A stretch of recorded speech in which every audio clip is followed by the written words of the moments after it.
ladies and gentlemen, welcome to 212. I'm here once again with the beautiful and talented Mary and Rachel. Thank you for joining us once again. And here with the talented and good-looking Bill. I didn't leave you out. William Stephen. Mary Ann Rachel. You added an "and" this time. Yeah. I know. I'm looking. I'm saying, where did that come from? Yeah, it's just Mary Rachel. Mary Rachel. Yeah. Now, we were doing a very special double interview, and this is what season 3 was supposed to be. I did season 1, from my phone. The camera recorded everything. Season 2 was the camera on the computer screen. Now, like we were saying, you got to introduce me to Zoom.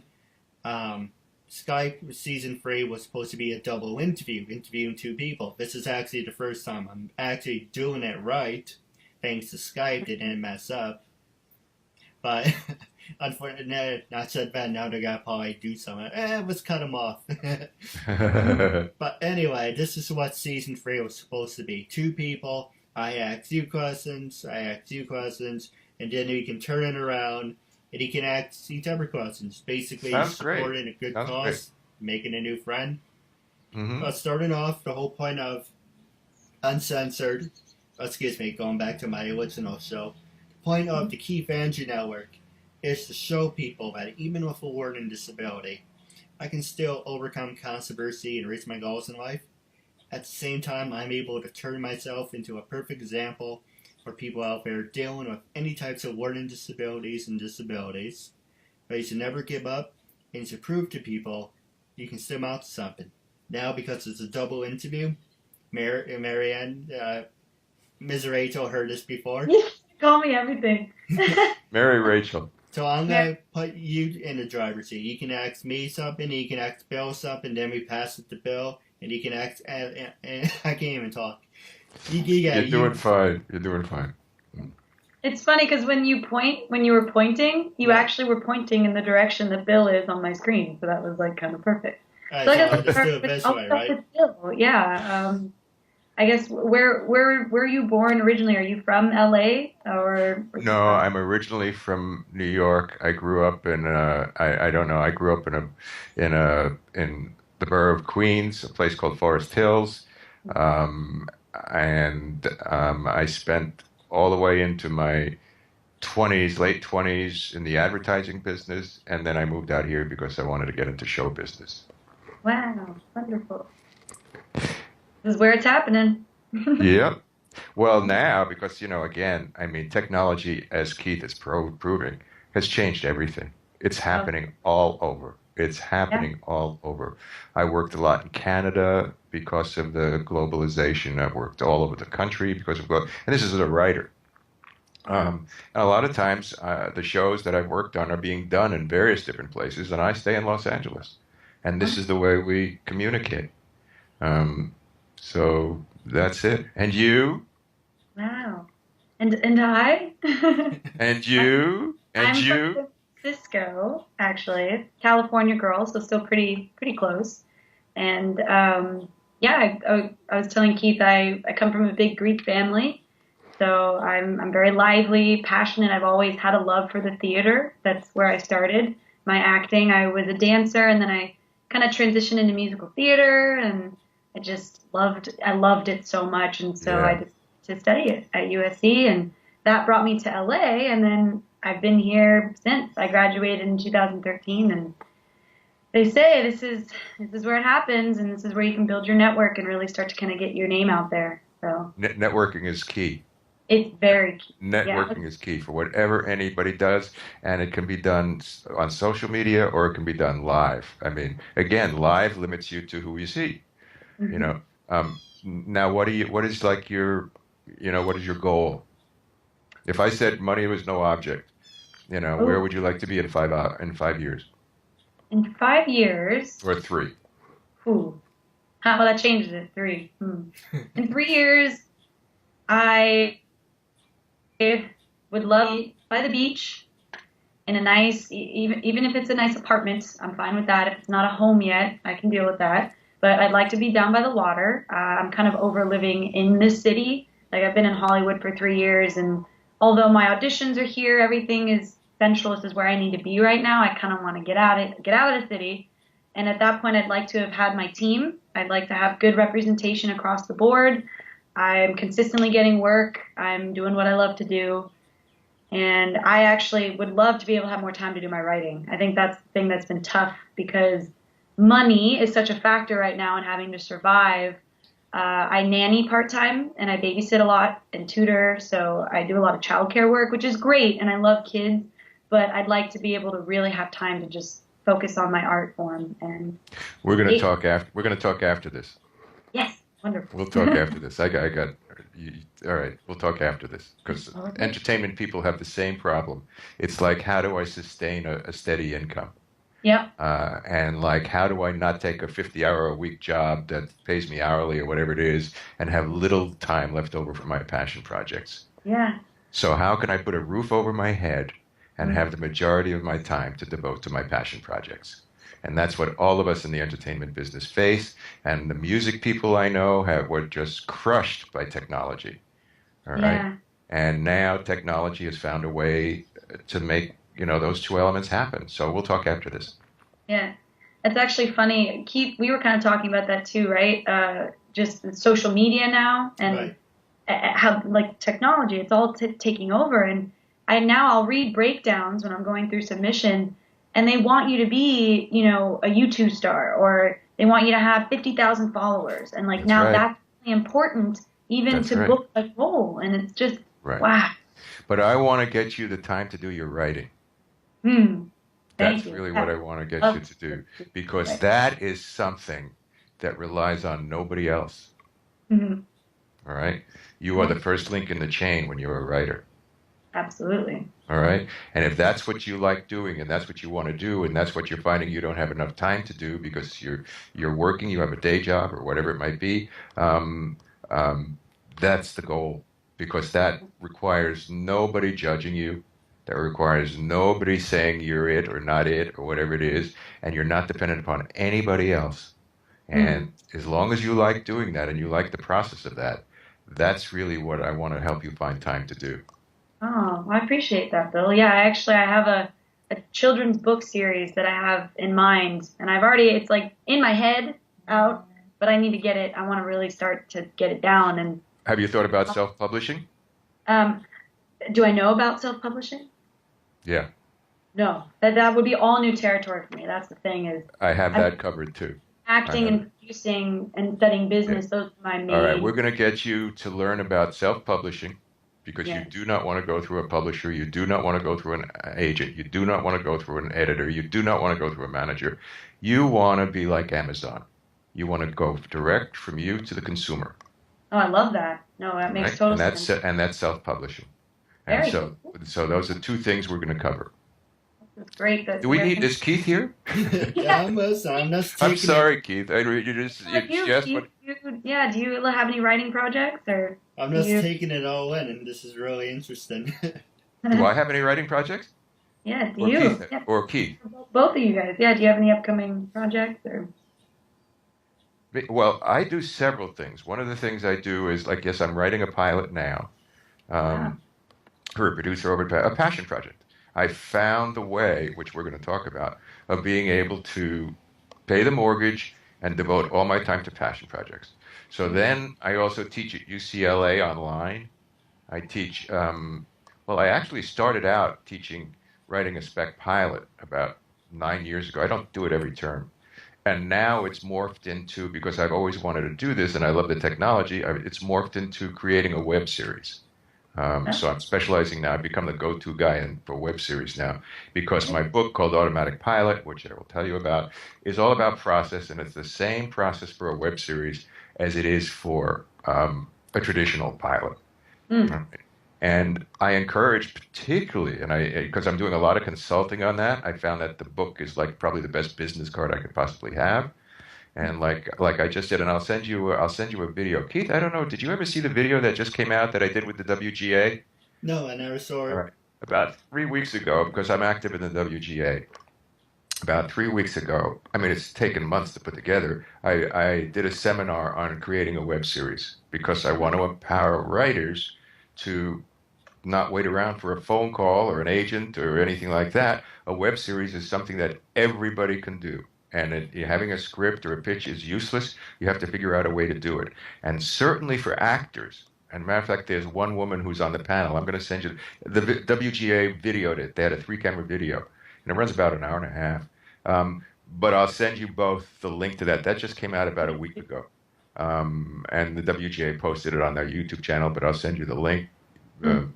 Mary Rachel, you'll give me your email. And the thing is, there was one woman on the panel who I had met before, who was an actress who got so fed up sitting around, waiting, to be, waiting for Godot, that she decided to create her own web series. All right. And she did, and she got it done. And the web series came out, and it was so good that from the web series alone, she got hired as a staff writer on Mysteries of Laura, which was just now canceled. But that's just from the web series. So as I teach, I was at the LA Web Fest on a panel. I did the WGA thing, and then I did a couple other things. I'm doing a lot of panels and seminars and whatever, podcasts. The thing with a web series is, don't think about it in terms of, are you going to make money off of it? Don't think of it in terms of, is it going to go viral? That's ridiculous, all right? Think of it in terms of jump-starting your career. Just like a spec pilot. Just like a spec pilot. If you think your spec pilot is going to be on CBS in the fall, it's not. Okay? But showrunners want to see spec pilots. Showrunners want to see web series. They will hire you off of that. Okay? So that's the way I encourage people to think of it. In terms of not making money off of it, which is why I say try to do it for as cheaply as possible, and as simply as possible. But it's your voice. It's who you are, and that's the best thing you have, and that's the most unique thing you have, and particularly being an actress and a dancer and a musical comedy performer and all that kind of stuff.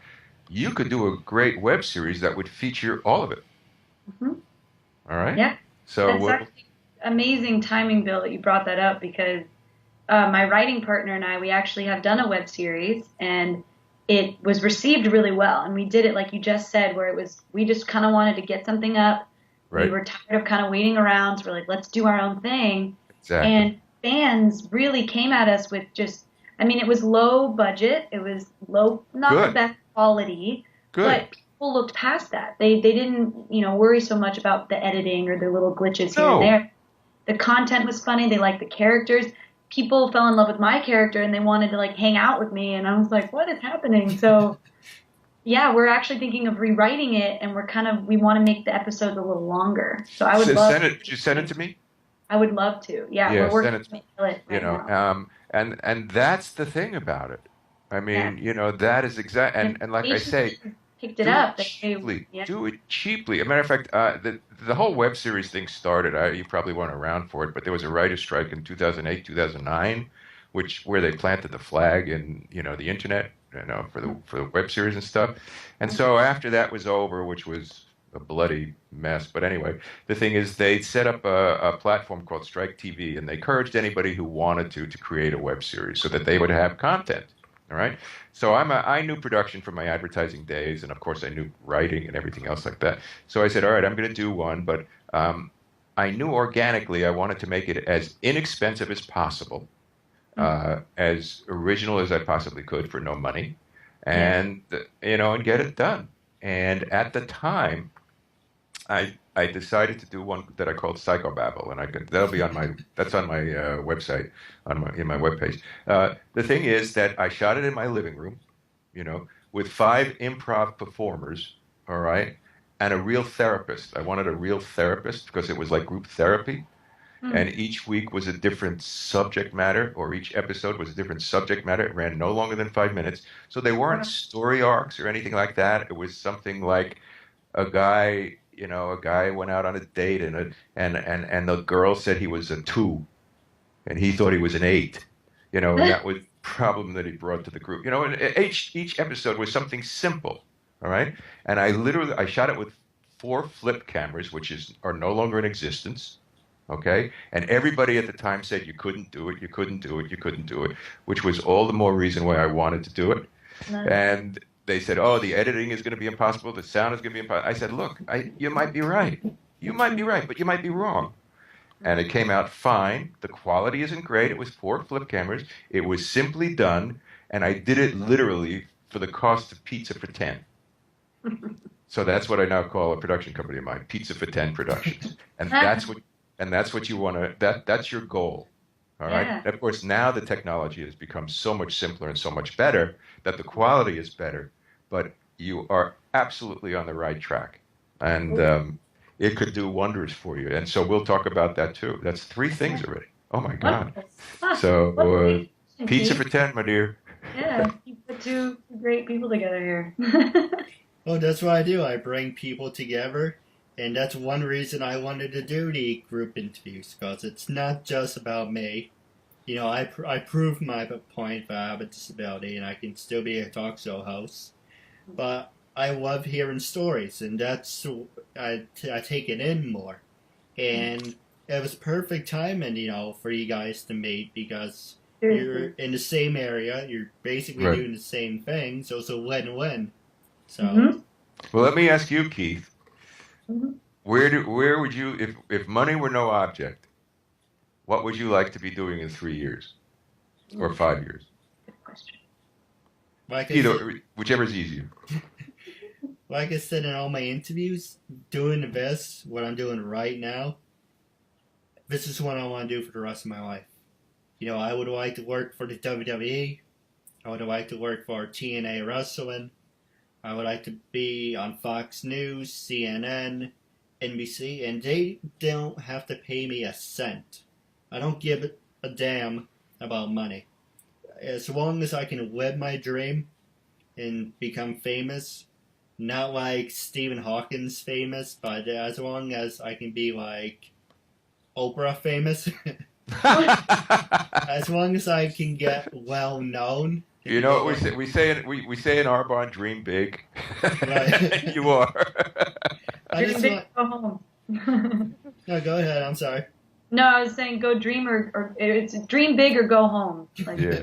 go for it, or you just pack So your bag. when you say WWE, do you want to do a talk show with wrestlers? Is that what you're talking? Is that what you want to do, or do you want to do like announcing? Well, like announcing, but I came up with an idea. Now someone's got to take it after I say it, but, you know, whatever. I try getting hold of the McMahons. I say, wouldn't it be a good storyline to have a handicapped kid who has a disability, mentally challenged, retarded, whatever the labels you want to spin on it, come in and put over one of your top stars and like, I win. I'm not saying I want to win the WWE Championship. You know, that'd be great. But maybe like let me win the tag, or let me win the Intercontinental or the United States, and then I'd be like, if a kid with a learning disability who has no wrestling experience at all can come in and put on a 3-star match, 5-star match, and win the belt, and say, if I can do it, then anyone with a learning disability or disabilities can do the same exact thing. I think that's good for business. And then you can do your own spin at the end. Oh, congratulations, Keith Andrew. You're the new Intercol champion. But unfortunately, you're not under contract. So therefore, this match is invalid. So still Intercol champion Kevin Owens. But that you can do your own spin. But the point I was making is, if I can do something with a disability and win, then that would be good enough to other people with disabilities. Like, he's an inspiration.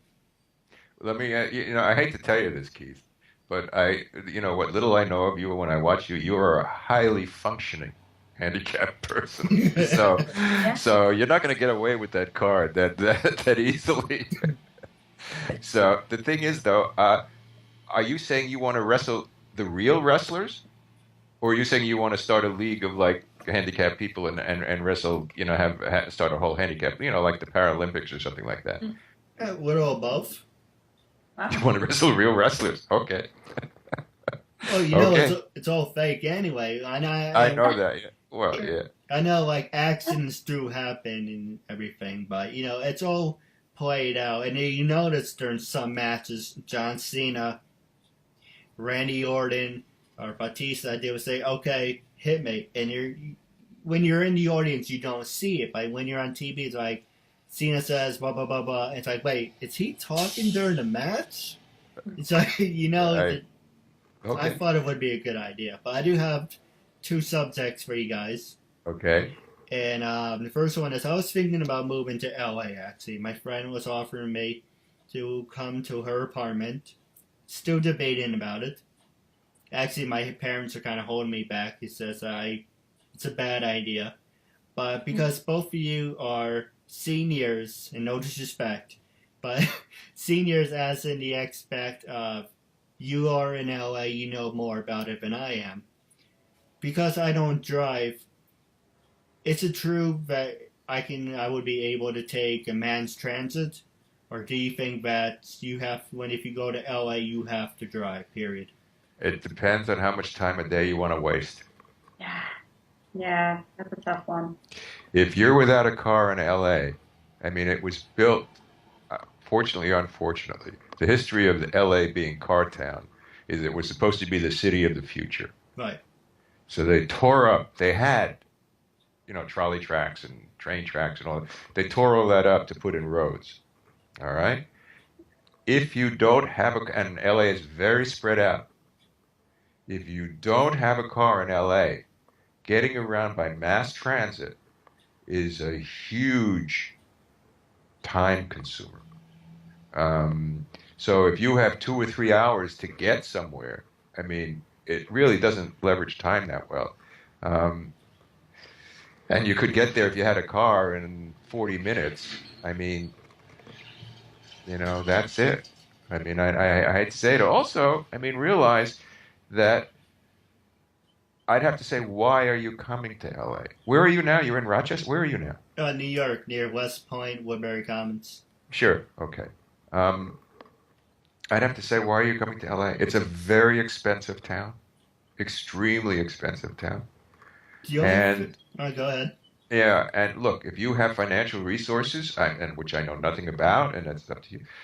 Yeah, I mean, the weather's great, I mean, and stuff like that, and the networking is here, and you're a great story, and all those kinds of things.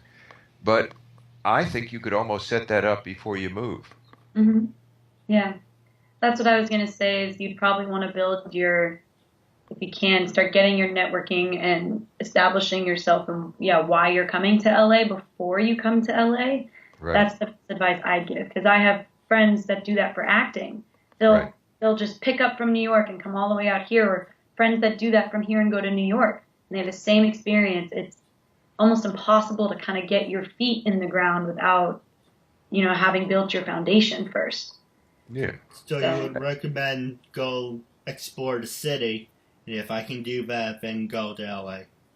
If anything, maybe come for a trip and feel it out, see where you'd want to live, if interviewing and stuff like this is what you'd want to do, you could set up a nice studio out here, like you could make it happen, but again, financially you have to keep that in mind because it's very expensive out here. It's a very expensive city. Friend, I'm sorry, Bill, I didn't mean to interrupt. No, I was also going to say that, because I tell people, Mary Rachel, they want to come out, and whether they come from England, or they come from New York, or they come from LA, and they get out here and they try to set up their meetings. And I go, whether it be with agents or managers or producers, whatever. I said, you should have done that from New York. You could say, look, this is to yourself, this is the week I'm going to be out there. And you can try and set up as many meetings for that week that you can by contacting the people and set that up before you come out. If you think you're going to come out here and get right in to see whoever you want to see, it's not going to happen. Right. So that's why I'm saying with the technology, as we're seeing it now and as we're talking about it, you don't need to be here to be here. True. It's true. and I do appreciate your inputs. And the reason I I can see bring it's not going to last very long. We don't stand a chance, Mary Rachel. Yeah. But I Okay. mean, if you're looking for a change and you're looking for a totally different, environment, yeah, then come to LA. well, But the main reason I would go to LA is because she said I would have to pay $580 for rent. And we were gonna split everything in half. And I said okay. And I know, what about if I get like a retail job? And you said if you don't drive, it's kind of relevant. But my main reason for going to LA and sharing an apartment is setting up my own studio. We have a room set up, and I can have my big banner, the KeithAndrewNetWork, and we, like you guys are already there. I would love to have the interview in person, mm, so that's a given. And I know a lot of other people in the LA area, and I was like, well, I'm in LA, I have the studio, why not just try the live action format, see if it works out, and if it balances out to be the same, just come back to New York and just try something else. Well, let me say this about that, and I don't know how Mary Rachel feels about it, but I know that doing it live, you are going to get fewer people than if you say, "Look, I'm going to Skype or Zoom or whatever it is, can I interview you?" It's easier for your guest not to have to come to you live and to work it around their schedule, which you can do from anywhere. Right. Okay?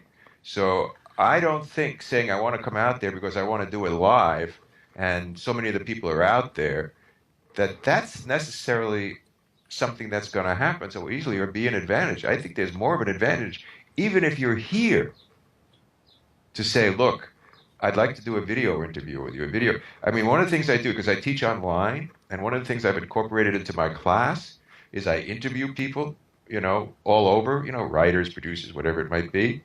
And the nice thing about it is I go after people who aren't here. They don't have to be here.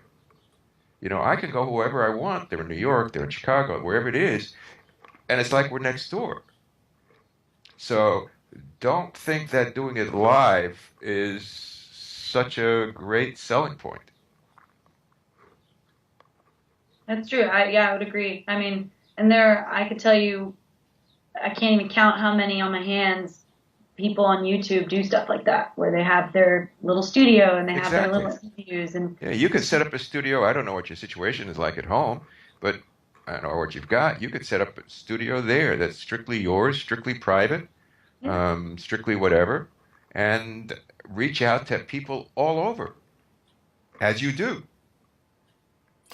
So, well, hypothetically, if I had, like, I don't know, either one of your rooms, just for a perfect example, you don't think the video quality or the audience, I think if you have two people in the same place, like you get up and you walk around, it's more interactive than just watching it from screens. You don't think it would balance out about the same?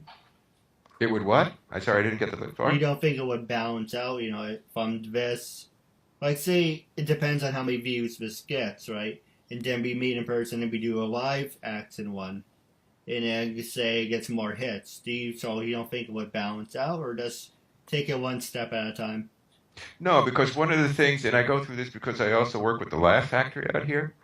One of the things that we ran into, because they established a YouTube channel and streaming and all that kind of stuff. One of the things we ran into, and this is one reason why I did not want to teach episodic writing online, which UCLA wanted me to do. I wanted to teach because there are no borders, there are no boundaries.